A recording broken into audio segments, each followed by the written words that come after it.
वो वोल्स क्रिएट हो जाते हैं करंट के। एडी करंट्स इलेक्ट्रोमैग्नेटिक इंडक्शन का एक बहुत शानदार टॉपिक है और ये एग्जाम में काफ़ी आता है।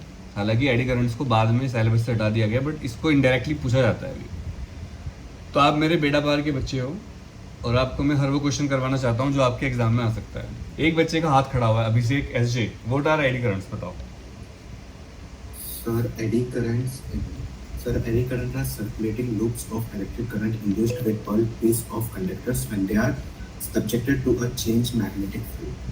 सिंपल भाषा में बता सकते हो without reading? I think you are telling from reading anywhere. आपकी लैंग्वेज बुकिश है, आप पढ़ के मत सुनाओ, गूगल से देख के ऐसे कुछ। ये शायद आप चैट जीपीटी या गूगल से देख रहे हो।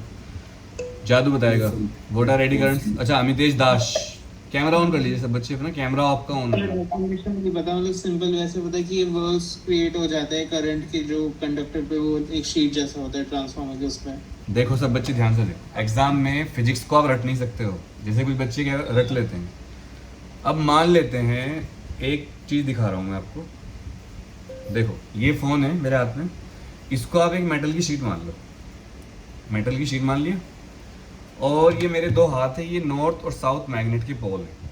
अब मैं इन हाथ को तो हटा लूँगा क्योंकि मैं मोबाइल पकड़ूंगा, बट आप समझ जाओ इधर से नॉर्थ से south electric field, magnetic field line जा रही है। क्लियर हो गया? लेफ्ट हैंड से नॉर्थ और राइट हैंड साउथ, तो लेफ्ट से इलेक्ट्रिक मैग्नेटिक फील्ड लाइन निकल कर साउथ की तरफ जा रही है। सहज क्लियर है?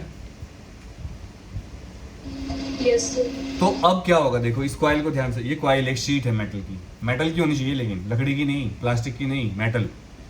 अगर ये शीट घूमेगी अब, तो इससे क्या होगा, जो मैग्नेटिक फील्ड लाइन जा रही थी नॉर्थ टू साउथ, उनको डिस्टर्ब करेगा नहीं करेगा ये शीट?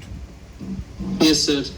अगर कोई है ना, अगर कोई metallic sheet magnetic field lines के फ्लक्स को डिस्टर्ब करती हैं, तो उसकी डिस्टरबेंस की वजह से शीट के अंदर एक करंट जनरेट होगा जिसको हम एडी करंट कहते हैं, और इसकी वजह से ये शीट रेड हॉट हो जाएगी, गर्म हो जाएगी बहुत।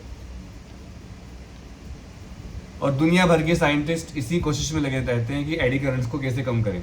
अच्छा, मैं आपको एक बहुत अच्छी बात बताता हूँ। आपने बिजली की तार देखे होंगे, वो डोरी आती है जो एक के ऊपर एक तार लटके रहते हैं ऐसे, कई बार बल्ब लटकाने के लिए यूज करते हैं उसको, देखा वो डोरी आती है, उसके तार ऐसे ऐसे क्यों होते हैं, ऐसे स्पाइरल ऐसे क्यों होते हैं बताना? एक के ऊपर एक, जैसे चोटी बांधती है लड़कियां, चोटी ऐसे बालों को ऐसे कर करके, ऐसे ही वो तार होता है बिजली का। उसका रीजन भी एडी करंट को कम करना ही होता है। हालांकि चोटी बांधने का एडी करंट से कोई कनेक्शन नहीं है, वो तो एक डिजाइनिंग है बस, क्योंकि बालों में तो एडी करंट, वैसे बालों में थोड़ा बहुत करंट तो होता है हमारे, तो हो सकता है चोटी बनाने का भी साइंस यही हो, पर मुझे उसके ऊपर कुछ पता नहीं है। बट जो बिजली के तार होते हैं उनको एडी करंट कम करने के लिए ही स्पाइरल फॉर्म में रखा जाता है, डीएनए की तरह। डीएनए के जो स्ट्रक्चर होता है ना, आपने देखा होगा ऐसे हेलिकल स्ट्रक्चर, उस तरह हेलिक्स। आपकी जो ट्रेन होती हैं, आप तो ट्रेन में से बैठे होंगे कभी ना कभी, ट्रेन के ब्रेक्स भी एडी करंट के थ्रू ही लगते हैं।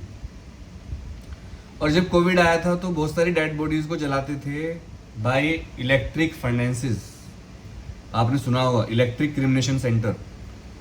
तो जैसे कुछ कम्युनिटी में, हिंदुओं में डेड बॉडी को जलाया जाता है, तो जलाने के लिए यूज़ करते हैं लकड़ी, उपले, पर उससे बहुत ज़्यादा खर्चा भी होता है, पोल्यूशन भी होता है, और कोविड में इतने लोग मरे कि उसकी पूरी नहीं हो पाया लकड़ी।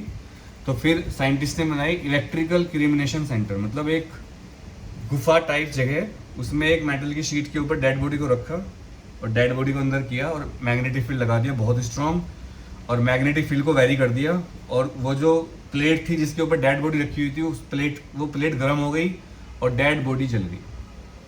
And this is all due to eddy currents.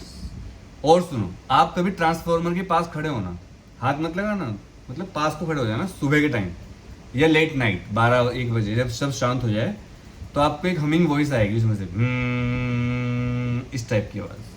Transformer के पास खड़े हो ना आप, सुनो, आप देखोगे तो किसी ने वो आवाज़ सुनी है आज तक किसी ने ट्रांसफार्मर के पास खड़े हो? यस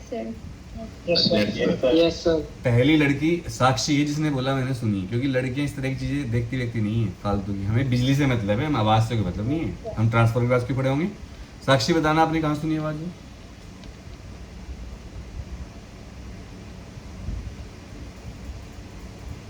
हमारे घर के पास। आपके घर के को पास। जाते हैं तो हम वॉक हाँ के लिए। तो वो सब एडी करंट्स की वजह से होता है। एडी करंट को कम करना बहुत जरूरी होता है ट्रांसफार्मर में। वैसे एडी करंट के फायदे भी हैं, जैसे हमने फर्नेस बना ली उससे। और ये मैं सोचना कि डेड बॉडीज को जलाने के लिए ही इलेक्ट्रिक फर्नेस यूज होती हैं। बड़ी बड़ी फैक्ट्री जहाँ पर सरिया बनता है, मेटल की चीज़ें बनती हैं, वहाँ भी इलेक्ट्रिक फर्नेस यूज होती हैं। आप समझ पा रहे हो? आपका टेस्ट मैंने चेक कर लिया कल सबका, जो आपने मुझे टेस्ट भेजे। कुछ बच्चों ने चीटिंग करके भी क्वेश्चन कर रखे हैं। सॉरी टू से, मैं नाम नहीं बोल रहा हूँ क्योंकि ऐसे इंसल्ट फील करोगे आप। मेरी आपसे रिक्वेस्ट और सजेशन कि आप टेस्ट को चीटिंग ना करें, क्योंकि मैं आपके घर तो आ नहीं सकता भाई। आप सोचो कि आपने सोचा था कि इतना सस्ता 2500-3000 रुपये का बेड़ा पार बैच में हमारा टेस्ट होगा, चेक भी होगा, होमवर्क मिलेगा, सर चेक करेंगे, हम सर से फेस टू फेस बात कर पाएंगे। पूरे इंडिया में कोई टीचर ऐसा नहीं है जो इस तरह का बैच चला रहा हो। कंपार्टमेंट वाले बच्चे सब ऐप पे चलाते हैं, ऐप पे लाखों बच्चे एक साथ पढ़ते हैं। अब आपको चीटिंग करोगे तो आपको ही नुकसान होगा। चीटिंग नहीं करनी है।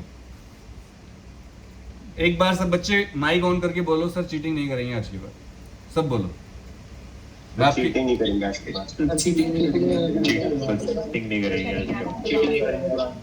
क्योंकि देखो एग्जाम तो आपको ही देना है भाई। एग्जाम में तो कोई घर वाले या मैं तो वहां रह नहीं पाऊंगा आपके पास। हाँ ऐसा कोई जादू होता, मैं वहां रह पाता तो बहुत अच्छी बात थी, मैं फिर हेल्प करता। तो यार बेड़ा पार बैच में आए हो तो बेड़ा पार बैच की इज्जत रखो और पढ़ाई करो लोग। चलो।